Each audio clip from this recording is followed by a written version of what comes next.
বলুন তো জালেম সরকার যদি বর্ষতায় আনতে না পারে তাহলে কি চুপচাপ বসে থাকে? জোরে বলেন, বসে থাকে?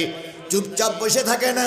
খালেদা জিয়াকে ক্যান্টনমেন্টের বাসার থেকে বের করে দিয়ে শান্তিতে ছিল না। শেষ পর্যন্ত খালেদা জিয়া যে বাসায় ছিল ওই বাসায় সংবাদ সম্মেলনও করতে দিত না। শেষ পর্যন্ত এই জালেমের বাচ্চারা খালেদা জিয়ার বিদ্যুতের লাইনটা কেটে দিল। তারপরে বালির ট্রাক দিয়ে দিয়ে তার গতিরোধ করলো। সুতরাং জালেমেরা জুলুম করার পরে চুপ করে বসে বাংলাদেশ জামাত ইসলামের শীর্ষ নেতাদেরকে নিবন্ধন বাতিল করলো। জামাত ইসলামের নিবন্ধন বাতিল করলো, প্রতীক চিহ্ন বাতিল করলো, জামাত ইসলাম ব্যান করে দিল। তারপরেও এরা শান্তিতে ছিল না। শীর্ষস্থানীয় নেতাদের ফাঁসির কাস্টে না ঝুলানো পর্যন্ত এদের পেটের ভাত হজম হয়নি। তারেক জিয়া সব মামলার থেকে প্রায় খালাস।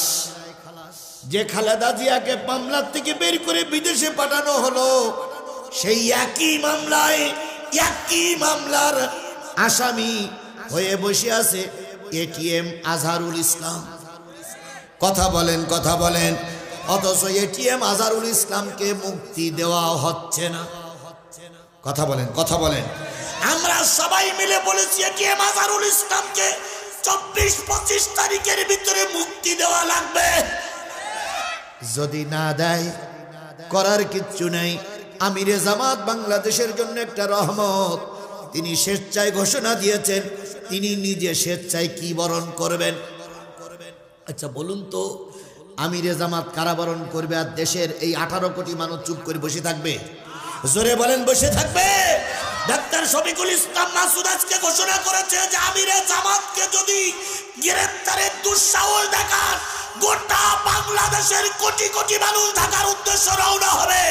আপনারা ব্যালেন্স ঠিক রাখতে পারবেন না। সুতরাং জালেমেরা জুলুম করার পরে যদি কার্য সমাধি করতে, কার্য শেষ করতে না পারে, জালেমরা কি বসে থাকে? জালেমরা কি বসে থাকে? ঠিক মনসুরের মতন জালেমও বসে থাকলেন না। ইমাম আজম আবু হানিফাকে গ্রেফতার করলেন, বেঁধে নিয়ে জেলখানায় নিয়ে গেলেন। জেলখানায় নিয়ে বিভিন্ন ভয়ভীতি দেখানো শুরু করলো। ইমাম আজম মাথা নত করলেন না, শুধু নত করলেন না, একটু বেঁকেও দাঁড়ালেন না। সর্বশেষ সিদ্ধান্ত হলো ইমামকে লাইনে আনার জন্য প্রতিদিন সকালবেলা 70টা বেত্রাঘাত আর রাতের বেলায় 70টা বেত্রাঘাত। কেউ কেউ বলেছে সকালে 100 বেত্রাঘাত, রাতে 100 বেত্রাঘাত। ইমাম আজম আবু হানিফার পিঠে পড়তে লাগলো জালেমের বশ্যতা স্বীকার না করার কারণে। কথা কি ক্লিয়ার? এরপরে ইমাম সাহেব বশ্যতা স্বীকার করলো না। শেষ পর্যন্ত ইমাম সাহেব সারা রাত কান্দে মালিকের কাছে। 100 করে বেত্রাঘাত খেয়ে ইমামের পিঠটা ঘা হয়ে গেছে। ঘা দিয়ে সবসময় রক্ত ঝরতে আছে, সেখানে পোকা ধরলো। ইমাম সাহেব রাতে আর ঘুমাতে পারে না, সারা রাত আল্লাহ আল্লাহ আল্লাহ আল্লাহ জিকির করে। এবার সরকার বাহাদুর যখন দেখলো ইমামকে মেরিও কন্ট্রোল করা গেল না, এবার সমস্ত জায়গায় মাইকিং করা হলো। শেষবার একবার ইমাম সাহেবের সঙ্গে মনসুর কথা বলবে। যদি কথা বলার পরে যদি ফয়সালা না হয়, ইমামকে ফাঁসিতে ঝুলাইয়ে মারা হবে।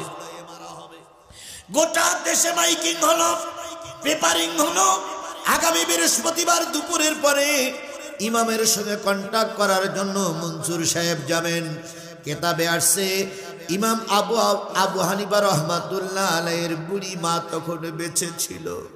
বুড়িমা চিন্তা করল, আল্লাহ আমার ইমাম যদি এখনই ইমান বিক্রি করে তাহলে তো তোমার কাছে কৈফাত দিতে পারবে না।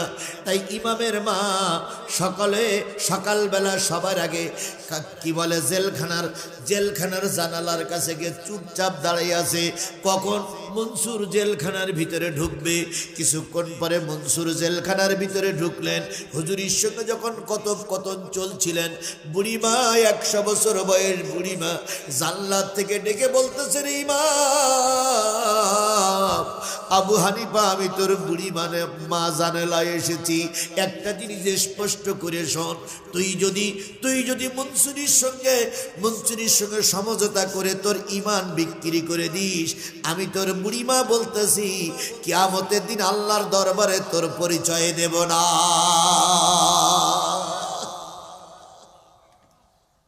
সব মায়ের পেট ভালো হয় না, কিছু কিছু মায়ের পেট ভালো হয়।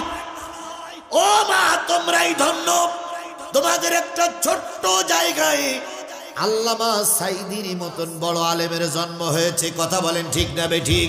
তোমাদের মতন একটা ছোট্ট মায়ের পেটে রফিকুল ইসলাম খান সাহেবের মতন আলেমের জন্ম হয়েছে। তোমাদের মতন একটা ছোট্ট মায়ের পেটে মামুনুল হকের মতন আলেমের জন্ম হয়েছে। কথা বলেন ঠিক না বেঠিক? তোমাদের মতন একটা ছোট্ট মায়ের পেটে আমির হামজার মতন আলেমের জন্ম হয়েছে। ও মা, তোমরা বড় ধন্য মা, তোমরা আলেমের জন্ম দিয়ে দুনিয়ার মুখ দেখাইছ। এখন তোমাদের সামনে একটা চূড়ান্ত সময় আসতেছে কোরআনের পক্ষে থাকার। এই জন্য সব মায়ের কাছে উদাত্ত আহ্বান হবে, জীবনের যদি ঘাত প্রতিঘাত আরো পার হতে হয় সেটার জন্য রাজি, তবু কোরআন ছেড়ে দিতে আমরা রাজি না। ইমাম আজম আবু হানিফার মা বললেন, বাবা আমার কথা শোন।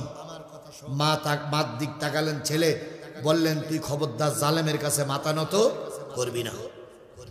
মনসুর এসে বললেন, হুজুর কি চাই আপনার? নেতৃত্ব, খেলাফত, মন্ত্রিত্ব, যা চাবেন তাই পাবেন, বিনিময়ে আপনি আমার বিরুদ্ধে কোনো কথা বলতে পারবেন না। এরকম টোপ কি আল্লামা সাইদির জন্য দেওয়া হয়নি? এই কথা বলেন, এরকম টোপ কি আল্লামা সাইদির জন্য দেওয়া হয়নি? আল্লামা সাইদি কি টোপ গিলেছিলেন? জোরে বলেন, টোপ গিলেছিলেন? টোপ গলেন নাই বলে তাকে বিষ প্রয়োগ করে মেরে দেওয়া হয়েছে বলে আমরা জানি। যদি প্রকৃতপক্ষে বিষ প্রয়োগ করে আল্লামা সাইদিকে মেরে দেওয়া হয়ে থাকে, একদিন সাইদের রক্তের বদলা আমরা এ দেশের মানুষ নেবই ইনশাল্লাহ। বলেন ইনশাল্লাহ বলেন।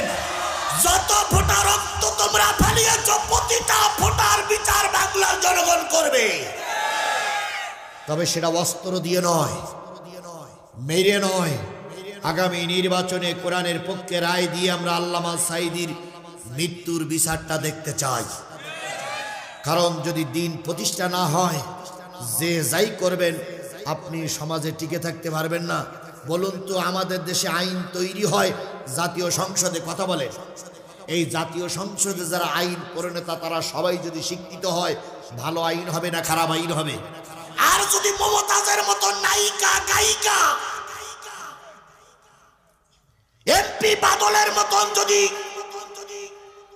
গাঁজাখোর মদখোর যদি ওই জাতীয় সংসদে যায়, সে দেশ থেকে ভালো কিছু আশা করা যাবে না। এই জন্য আগামীতে টার্গেট নিতে হবে, আমরা ভালো লোককে জাতীয় সংসদে পাঠাবো। ডক্টর মোহাম্মদ ইউনূসকে স্যালুট জানাই। তিনি বলেছেন, চেয়ারম্যান হতে গেলে নাকি মেট্রিক পাশের নিচে না, চেয়ারম্যান না মেম্বার মনে হয়, সচিবালয় ভাই ভালো জানে, মেম্বার হতে গেলে নাকি মেট্রিক পাশের নিচে মেম্বার হতে পারবা না। যে ব্যক্তি চেয়ারম্যানে দাঁড়াবা তাকে কমপক্ষে আইএ পাস করা লাগবে, আর যে ব্যক্তি এমপিতে দাঁড়াবা কমপক্ষে এমএ পাস করা লাগবে। আমি ডাক্তার মোহাম্মদ ইউনূসকে স্যালুট জানাই। এই আইনটা যদি কার্যকর হয় তাহলে বাজে লোক আর জাতীয় সংসদে যেতে পারবে না। কথা বলেন ঠিক না বেটি? এই জন্য আমরা শিক্ষিত লোকের সমাজ চাই। কথা বলেন ঠিক না? আমরা এখন গোটা দেশে ঘুরে যা বুঝেছি, সব মানুষেরা একটাই স্লোগান দিচ্ছে, সকল দলের দেখা শেষ, টুপিওয়ালার বাংলাদেশ। আল্লাহ পাক সৎ, যোগ্য, খোদাভীরু, দিনদার, দেশপ্রেমিক লোকদের হাতে ক্ষমতা তুলে দিক। আরো জোরে বলেন, আরো জোরে বলেন। আজকে 21শে ফেব্রুয়ারি আন্তর্জাতিক কি দিবস? মাতৃভাষা দিবস। অনেকেই গান বাজনা করে মাতৃভাষাটা পালন করছে, মাতৃভাষা দিবসটা পালন করছে। আর আমরা পালন করছি কিসের মাধ্যমে? কোরআন এবং হাদিস ওয়াজের মাধ্যমে। আজকে আমরা এই হাজারো লোক নিয়ে যারা 52 ভাষা আন্দোলনে যারা জীবন দিয়েছে আমরা তাদের জন্য দোয়া করব। ইনশাল্লাহ বলেন, ইনশাল্লাহ বলেন, ইনশাল্লাহ বলেন। আচ্ছা বলুন তো, যারা মৃত্যুবরণ করেছে তাদের ঢাকঢোল পিটানো দরকার না দোয়া করা দরকার? কিন্তু আজকে জাতি বড় একটা সেরেকের ভিতরে সারা দিন কাটালো। মাতৃভাষা দিবসকে পালন করে 3 ঠ্যাঙের পরে ফুল দেওয়া। বাংলাদেশের সব ওলামা পরিষদের পক্ষ থেকে বলা হয়েছে এটা কোনো ইবাদত নয়। হ্যাঁ, ইবাদত ওদের জন্য দোয়ার পদ্ধতি হলো কি করা? সূরা ফাতিহা পড়ে, ইখলাস পড়ে দোয়া করা। ওনারা যা পারে করুক, আমরা দোয়া করার জন্য বসেছি। কথা বলেন আমার ভাইরা। ইমামে আজম আবু হানিফা রাহমাতুল্লাহ আলাইহি মনসুরির বর্ষতা স্বীকার করলেন না। শেষ পর্যন্ত মনসুর বেরিয়ে আসতেছে আর বলতেছে খাদ্যের সঙ্গে হুজুরের বিষ প্রয়োগ করে দাও। ওনার খাদ্যের সঙ্গে বিষ প্রয়োগ করে মেরেছিলেন। আর খলিফা মনসুরের উত্তরসূরি আল্লামা সাইদির ইনজেকশনের সঙ্গে বিষ প্রয়োগ করে মেরেছে। শুধু এতটুকু ছাড়া উনিও যে পথে চলে গেছেন, ইনিও সেই পথে চলে গেছেন। সর্বশেষ ইমাম আজম আবু হানিফা রাহমাতুল্লাহ আলাইহির খাদ্যের ভিতরে বিষ মিশ্রিত করা হলো। যখন খাদ্যের প্লেটটা যখন দেওয়া হলো, ইমাম সাহেব বুঝতেছে এই খাদ্যের ভিতরে কি আছে, বিষ আছে। উনি খাইতে চাইলেন না, উনি বললেন আমি এ খাদ্য খাবো না। শেষ পর্যন্ত কয়েকজন কয়েদি জোর করে ধরে তার পেটের ভিতরে খাদ্যটা ঢুকাই দিলেন। উনি যখন বিষের যন্ত্রণায় ছটফট করতেছিলেন, উনি বুঝলেন এবার আমাকে মৃত্যুবরণ করতে হবে। উনি পড়ে গেলেন সেজদায়। সুবহানাল্লাহ, আরেকটু জোরে বলেন সুবহানাল্লাহ। সেজদায় পড়ে গেলেন। সেজদায় পড়ে যাওয়ার পর ওই অবস্থায় তার মৃত্যু হলো। তবু তিনি বাতিলের কাছে 1 সেকেন্ডের জন্য মাথা নত করলেন না। আল্লাহ রাব্বুল আলামিন তাই বলতেছে, ও আমার জাতি, ও আমার জাতি, আপনি কি তাদেরকে দেখেছেন যাদের সামনে কোরআন আছে, কিন্তু সেই কোরআন তারা বাদ দিয়ে, কোরআন তারা বাদ দিয়ে, কোরআন তারা বাদ দিয়ে, কোরআনের ভিতরে তারা না থেকে, কোরআনের ভিতরে তারা না থেকে তাদের নিজেদের মন গড়া কথা নিয়ে চলছে। ইউমিনুনা বিজিবতি ওয়াত তাগুত ওয়া ইয়াকুলুনা লিল্লাযিনা কাফারু হাউলা ইয়াহাদা মিনাল্লাযিনা আমানু সাবিলা। তাদের আরেকটা দোষ আছে, তারা মুসলমানদের ভালো বলে না, তারা কাফেরদের ভালো বলে। তাদের আরেকটা দোষ, তারা মুসলমানদেরকে কি বলে? খারাপ বলে। মুসলমানের সঙ্গে সম্পর্ক তাদের থাকে না, যত সম্পর্ক থাকে সব বেদিন কাফেরের সঙ্গে। সুতরাং মুসলমানের সঙ্গে মুসলমানের সম্পর্ক থাকবে, কাফেরের সঙ্গে মুসলমানের সম্পর্ক থাকবে শুধুমাত্র প্রয়োজনের জন্য। অপ্রয়োজনীয় কোনো জিনিস থাকবে না। আপনারা বলতেছেন, আপনারা এখানে যারা হুজুর মানুষ আসেন, বলুন যে ইরাকের সঙ্গে আমাদের সম্পর্ক রাখা দরকার আছে না নাই? ভারতের সঙ্গে সম্পর্ক রাখা দরকার আছে না নাই? অবশ্যই আছে। আপনি একা একা চলতে পারবেন না, জীবনেও পারবেন না। আমার মতন মৌলবী, এনার মতন মৌলবী, আর আরো কিছু মৌলবী যদি ক্ষমতায় যায়, তাহলে পররাষ্ট্র নীতি পালন করবে কারা? পররাষ্ট্র নীতি ঠিক রাখতে গেলে ইংলিশ ভাষার দরকার। কথা কি বুঝেছেন? তাহলে ইংলিশ ভাষার যদি দরকার হয়, তাহলে জেনারেল শিক্ষিত মানুষেরও দরকার। শুধু টুপিওয়ালা দিয়ে হবে না, টুপিওয়ালারা বিয়ে পড়াতে পারে আর ইমামতি করতে পারে। এবার আসুন, অর্থনীতি দরকার আছে না নাই? অর্থনীতি দরকার আছে না নাই? বাংলাদেশ আওয়ামী লীগ 17 বছর 16 বছর ক্ষমতায় ছিল। আওয়ামী লীগের নামে কোনো ব্যাংক আছে? আসলে কি আপনারা বাংলাদেশে আছেন না আমেরিকায় আছে? আমলিগের নামে কোনো ব্যাংক আছে? বিএনপি এর আগে 17টা করার জন্য যাওয়া লাগতে পারে, কিন্তু সেখানে যদি উলুলুলুলুলুলুলু ধরি দেয় অথবা সিঁদুর মেখে চলে আসে, তাহলে বুঝতে হবে এ 2 কুলের চুম্মা খাচ্ছি, একে কোনো কুলি নেভা যাবে না। এবার আপনি 2 কুলি থাকতে থাকতে মারা গেছেন। ভালো করে বোঝেন, 2 কুলি থাকতে থাকতে কি হয়েছে। এবার আপনাকে কোথায় নেব বলেন? আপনি তো মারা গেছেন, এখন কোথায় নেব? আল্লাহ নিজেই বলেছে, লা ইয়াত্তাখিযুল মুমিনিনা কাফিরিনা আউলিয়া মিন দুনিল মুমিনিন। মুমিন ব্যক্তি মুমিনের সঙ্গে থাকবে, কোনো কাফেরের সঙ্গে বন্ধুত্ব করবে না। এখন আপনি 2 কুল বজায় রেখে মারা গেছেন, 2 কুলির সঙ্গে আপনার গুড সম্পর্ক, তাহলে এখন আপনার কোথায় নেব? কবরে নেব না শ্মশান কাটায় নেব? শ্মশান কাটায় যদি সব দেই তাহলে মুসলমানরা খেপে যাবে, আবার মুসলমানের কবরে যদি সব দেইতে হিন্দুরা খেপে যাবে, ফতোয়া হুজুররা দেবে। আমার মতে দুটোরে ভাগ করতে হবে। ওই লাস্টার কি করতে হবে?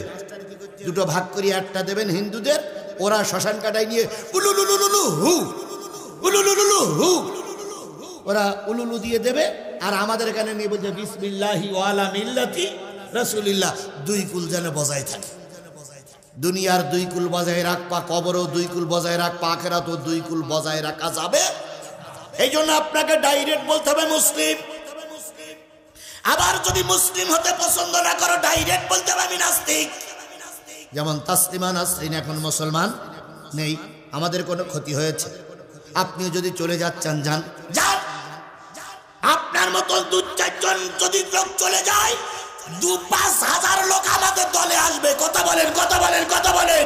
হিন্দুরা যত অত্যাচার করতেছে, তত হিন্দুদের থেকে বেশি মুসলমান হচ্ছে। তাহলে দুই কুল বজায় রাখা যাবে না, কয় কুল বজায় রাখতে হবে? এক কুল। আমাদের মরহুম শেখ হাসিনা, নাকি না পলাতক শেখ হাসিনা, উনি জাতীয় সংসদে দাঁড়াই বলেছিলেন, আমরা ধর্মদ্রোহী নয়, আমার ছেলে খ্রিস্টানের মেয়ে বিয়ে করেছে, তাতে বা কি হয়েছে? বলিনি বলিনি বলিনি বলিনি উনি বলেছেন খ্রিস্টানের মেয়ে, উনি নাকি আহলে কিতাব। তার মানে উনি হলেন বাংলাদেশের বড় মুফতি। আমাদের মতন মুফতি সাহেবের ফতোয়া কোনো জায়গায় কাজে লাগেনি। উনি সেদিন দাঁড়িয়ে বলেছিলেন খ্রিস্টানের মেয়ে বিয়ে করা জায়েজ আছে। আল্লাহই ভালো জানে কেন বলেছিলেন। শোনা যায় ওনার মেয়ের ওনার ওনার ওনার ওনার ছেলের বউ খ্রিস্টান, আবার আর একজনের মেয়ের জামাই ইহুদি। এগুলো সব ওনারা বজায় রেখেছে। এবার কোরআনের দৃষ্টিকোণ থেকে যদি এটা ওনাদের অন্তরের কথা হয়, আল্লাহর ভাষায় ওদের পরে আল্লাহর কি গজব, ওদের পরে আল্লাহর কি গজব। এখন যদি রাগ করেন কোরআনের সঙ্গে করেন, জিহাদির সঙ্গে রাগ করে লাভ নেই। আল্লাহ আমাদের বোঝার তৌফিক দান করুক। ওয়ায়াহলিফুনা আলাল কাযিবি ওয়া হুম ইয়ালামুন।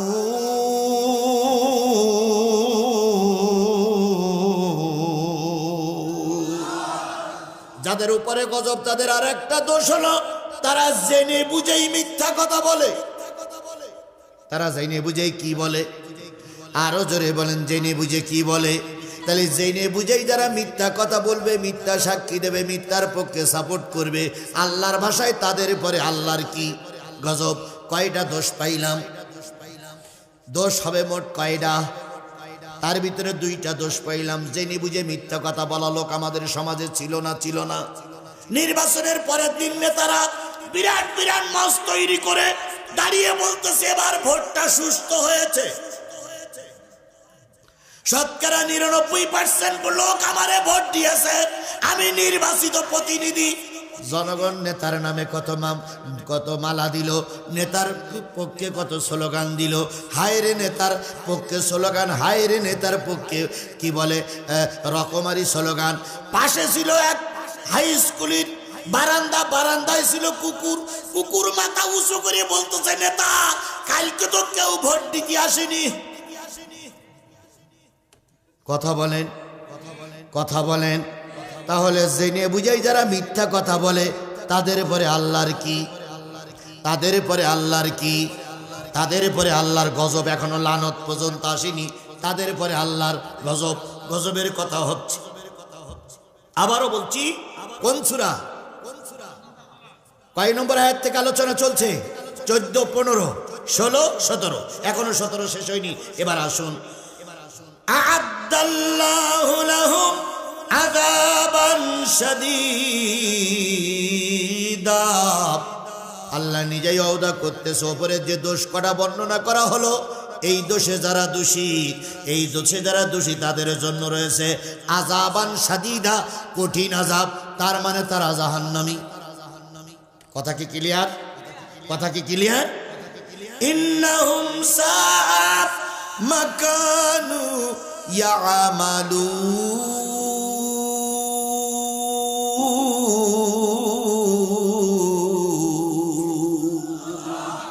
এই জন্য জন্য যে তারা জেনে বুঝে ভালোটা বাদ দিয়ে খারাপটা ধরেছে, এই জন্য তাদের এই কাজটা বড় খারাপ।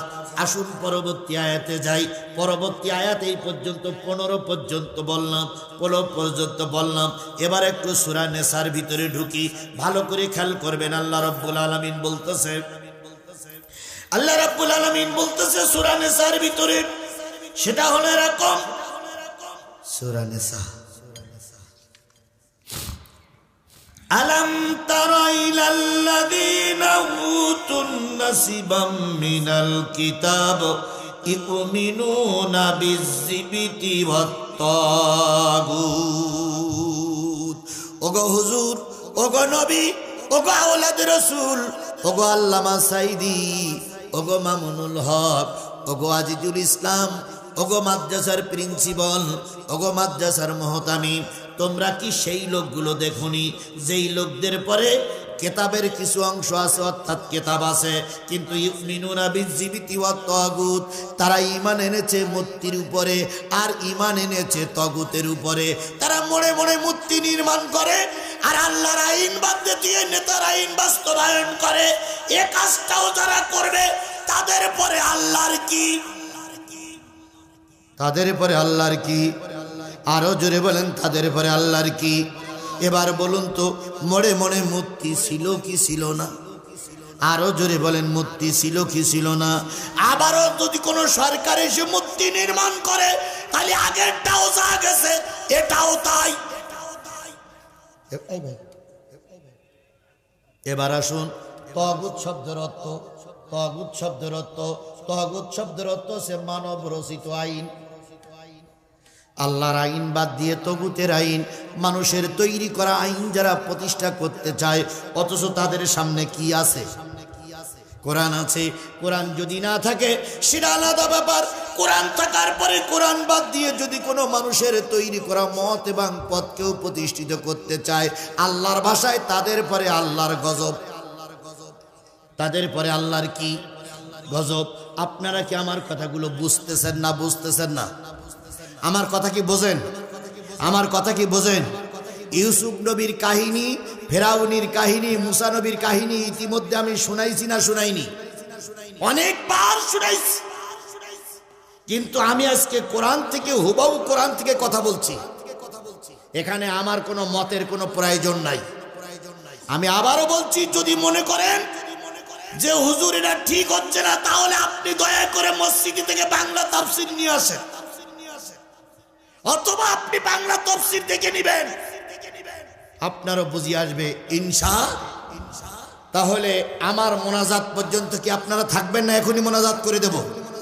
কারা কারা থাকবেন একটু হাত তোলেন তো। কারা কারা থাকবেন? দেই কারা কারা থাকে। এই লোকগুলো সব কি থাকবেন না চলে যাবেন? তাহলে দয়া করে বোঝার জন্য চেষ্টা করুন। যত সময় যাবে তত মজার মজার কথা আসবে। আপনি বুঝবেন যে কোরআন মনে হয় এখন এই সমাজের জন্য, এই জাতির জন্য, এই দেশের জন্যই মনে হয় কোরআন নাজিল হয়েছে।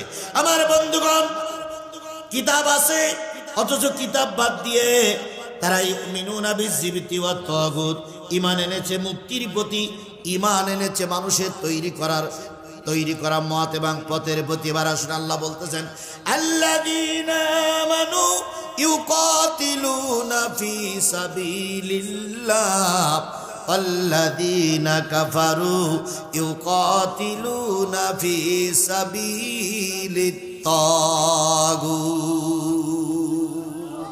যারা ঈমানদার তারা ঈমান আনে, যারা মুসলিম তারা ঈমান আনে কোরআনের উপরে, আর যারা কাফের তারা আল্লাহর কোরআন বাদ দিয়ে তাগুতের পরে ঈমান আনে। তার মানে মানুষের তৈরি করা যত মত এবং পথ আছে, আল্লাহর ভাষায় এগুলো সব তাগুত। সুতরাং ঈমান আনতে হবে কোরআনের উপরে। কথা বলেন ঠিক না বে ঠিক? এবার কোরআনের পরে ঈমান আনার পরে পরীক্ষা আসবে না? আসবে না। কি দিয়ে পরীক্ষা হবে সেটা কোরআনে আছে না নাই? ওয়ালা নাবলুওয়ান্নাকুম বিশাইইম মিনাল খাউফি ওয়াল জু ওয়া নাকসিম মিনাল আমওয়ালি ওয়াল আনফুসি ওয়াস সামারাত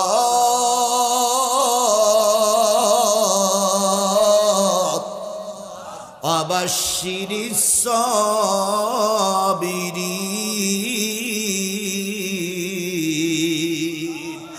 তোমাদের ভয় দিয়ে পরীক্ষা নেওয়া হবে, ক্ষুধা দিয়ে পরীক্ষা নেওয়া হবে, মামলা দিয়ে পরীক্ষা নেওয়া হবে, রোডে রোডে তোমাদেরকে মেরে মেরে পরীক্ষা নেওয়া হবে। এত কিছুর পরেও যদি তোমরা আল্লাহর পথে থাকতে পারো, আল্লাহ তোমাদের বিজয়ের মালা পরিয়ে ঘরে আনবে। আমরা যারা নাবির নিচে হাত বান্ধি কোন ইমামের অনুসারী? কথা বলেন, কথা বলেন। আমরা যারা নাবির নিচে হাত বান্ধি আমরা কোন ইমামের অনুসারী? ইমাম আবু হানিফা রহমাতুল্লাহ আলাইহির অনুসারী। ইমাম আজম আবু হানিফা যখন খেলাফতে ইমাম আজম আবু হানিফা যখন ধর্মের প্রচার করতে শুরু করলেন, সেই সময় ইরাকের একজন মুসলমানদের নেতা ছিল, নাম তার মনসুর। কি নাম?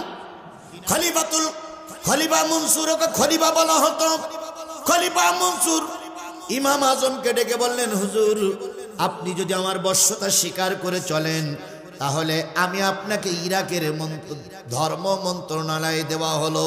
এবার ইমাম আজম চিন্তা করলেন, এই জালেমের আওতাধীন, এই জালেমের অধীনে যদি আমি চাকরি করি, আমি কোনো কাজ সঠিকভাবে করতে পারবো না। উনি ডাইরেক্ট বললেন, ও জালেমের বাচ্চা জালেম, তোমার অধীনে আমি কোনো মন্ত্রণালয়ে দায়িত্ব পালন করব না। আল্লাহ রসুল বলেছেন, জাবিয়াও ওয়ালা আরিফাও ওয়া শুরতিয়া। যখন জালেমেরা ক্ষমতায় থাকে তখন তোমরা এই সমস্ত দায়িত্ব নিও না, তাহলে জালেমদের সঙ্গে মোকাবেলা করতে পারবা।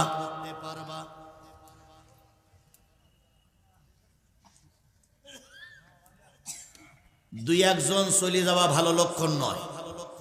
যদি আপনারা চলে যান তো সবাই একসঙ্গে যান, যান। আজ যদি না যান তাহলে আমার কথাগুলো শেষ করতে দেন। এখন আপনারা শেষ করতে দেবেন না চলে যাবেন? শেষ করব, শেষ করব। তাহলে উঠলি হবে না। আমি তো একবারও বলিনি জামাত ইসলামের ভোট দিতে হবে, বলেছি? একবারও বলিনি যে আওয়ামী লীগের ভোট দিয়ে না, আবার একবারও বলিনি বিএনপির ভোট দিয়ে না, বলেছি? আমি কথা বলতেছি কয় জায়গার থেকে? দুই জায়গার থেকে। সেটা কিসের কথা? তাহলে আপনি উঠবেন কেন? অনেক বক্তারা ওয়াজ করে 10,000 লোক নিয়ে, মোনাজাত করে 2,000 লোক নিয়ে, তাদের মতো সহ্য হয়, ও বক্তাদের সহ্য হয়। কিন্তু আমার টার্গেট হচ্ছে আমি কোরআনের কথা বলছি। আপনি যাবেন কেন? আপনি না মুসলমান? আপনার জন্মের পরে আজান শোনায়নি? আপনার বাপ মা মুসলমান না? আপনার বাবার কলেমা পড়ি মুসলমান, কলেমা পড়ি আপনার বাবার বিয়ে হয়নি, তাহলে কোরআনের মাহফিল থেকে আপনি যাবেন কেন? বলুন তো, আগামীকাল বাদাম কেনা যাবে না যাবে না? আগামীকাল চার দোকানে বসে চা খাওয়া যাবে না যাবে না? আগামীকালকে এই মাহফিল হবে, তাহলে আমাদের জীবনের শেষ মাহফিল এটা হতে পারে। আপনি এখান থেকে যাওয়ার পথে আল্লাহ পাক স্টক করে আপনাকে তুলে নিতে পারে। পারে কি পারে না? এই কথা বলেন, পারে কি পারে না? তাহলে সেই আল্লাহ এখনো আছে না নাই? বুঝতে হবে, বিরিয়ানি ভাত রান্না করা হয়েছিল, কপালে জুটিনি। সুতরাং আপনার আমার কপালে বাড়ি পর্যন্ত নামাজ যাওয়া নাও জুটতে পারে। আজকের মাহফিলটা হচ্ছে কবরস্থানের মাহফিল। কিসের মাহফিল? এই কবরস্থান সংলগ্ন মাদ্রাসা। এই যে কবরস্থানে মাহফিল হচ্ছে, এই কবরে যত লোক শুয়ে আছে তাদের জন্য দোয়া করব কি করব না? এই কথা বলেন, দোয়া করব কি করব না?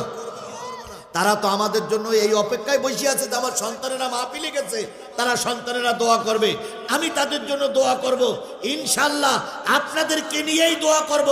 আমি একজন মুসাফির, এবং শুধু মুসাফির নয়, আমি বাংলাদেশের নির্যাতিত, জেলার নির্যাতিত একজন মানুষ। এখন বাজে 11:50, আর ঘড়ি ধরে 20টা মিনিট থাকা যাবে? ঘড়ি ধরে 20টা মিনিট থাকা যাবে? ঘড়ি ধরে 20টা মিনিট থাকা যাবে? আমি 10:10 শুরু করেছিলাম, 12:10 শেষ করব না, অত দূর যাব না। তাহলে 20টা মিনিট পেশাব লাগুক, পায়খানা লাগুক, যত ব্যস্ত থাকেন 20টা মিনিট আমাকে সময় দিতে হবে। রাজি আছেন তো? রাজি আছেন তো? রাজি আছেন তো? আবারও বলছি, গিলি এখন যান, আমিও চলে যাই। আর থাকলে 20টা মিনিট থাকতে হবে। আল্লাহ শেষ পর্যন্ত কবুল করুক। আপনারা ওই 3জন লোক আর এই 3জন লোক দাঁড়াই আছেন কেন? যদি মনে করেন হুজুর আপনার পর আমার রাগটা ইট ফেলে মেরে দৌড় মারেন, হুজুর মরে মরুক, বসেন, বসুন। আমার ভাইয়েরা, ইমামে আজম আবু হানিফা রাহমাতুল্লাহ আলাইহি জালেমের কাছে মাথা বিক্রি করলেন না।